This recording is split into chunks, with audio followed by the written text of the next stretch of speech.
Hello everyone and welcome back. I'm Abdul, founder of EMETRIX Tech. Welcome to another CyberDefense Pro hands-on lab where I demonstrate practical cybersecurity skills and explain the security concepts behind each implementation. Let's get started.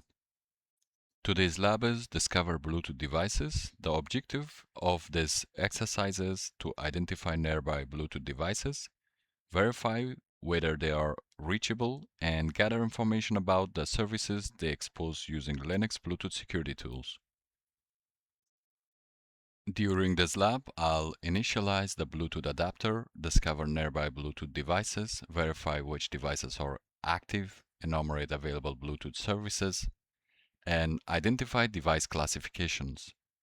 These techniques are commonly used during wireless security assessment and asset discovery. First, I'm checking the status of the local Bluetooth adapter using the HCI config command. This allows me to verify that the Bluetooth interface is available before beginning device discovery.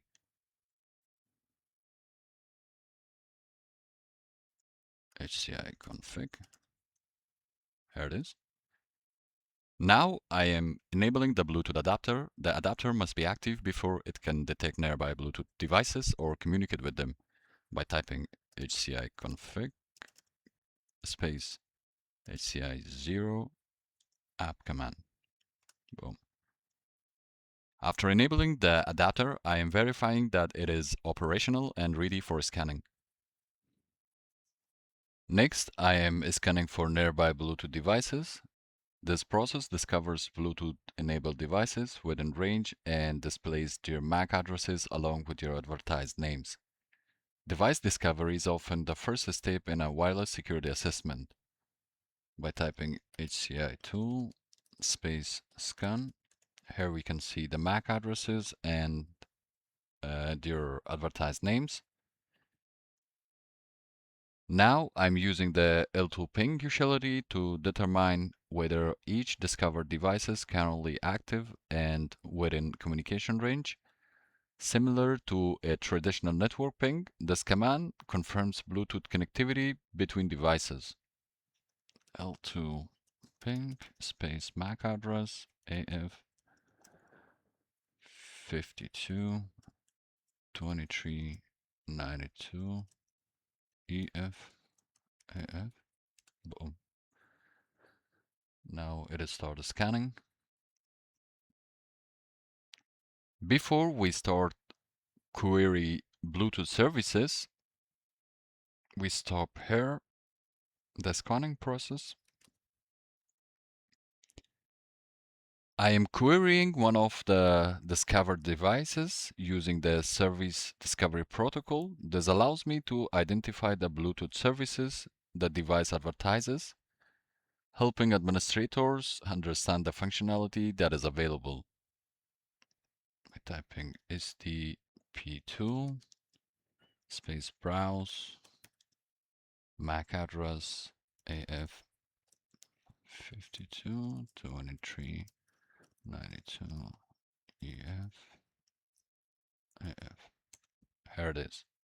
Finally, I'm using the inquiry command to retrieve additional device information, including the Bluetooth device class.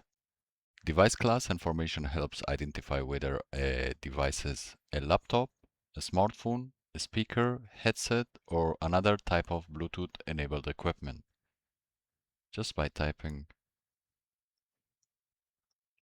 HCI tool space INQ.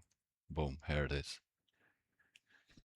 The Bluetooth assessment has now been completed successfully. During this lab, I enabled the Bluetooth adapter, discovered nearby devices, verified active connections, enumerated available Bluetooth services, and identified device classifications.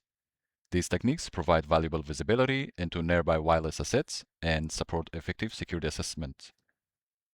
Next, we are going to answer the lab questions.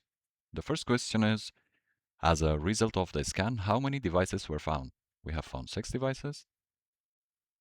The second question is, how many of the devices scanned were alive and in range? Also 6.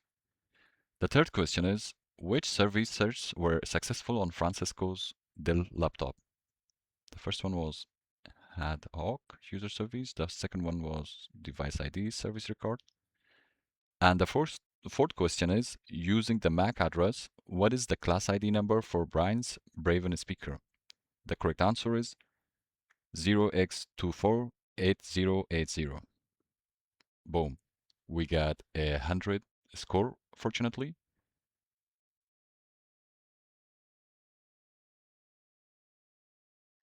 One of the key lessons from this lab is that wireless devices can unintentionally expose valuable information. Bluetooth reconnaissance helps security professionals identify nearby assets, detect unauthorized devices, and better understand the organization's wireless environment.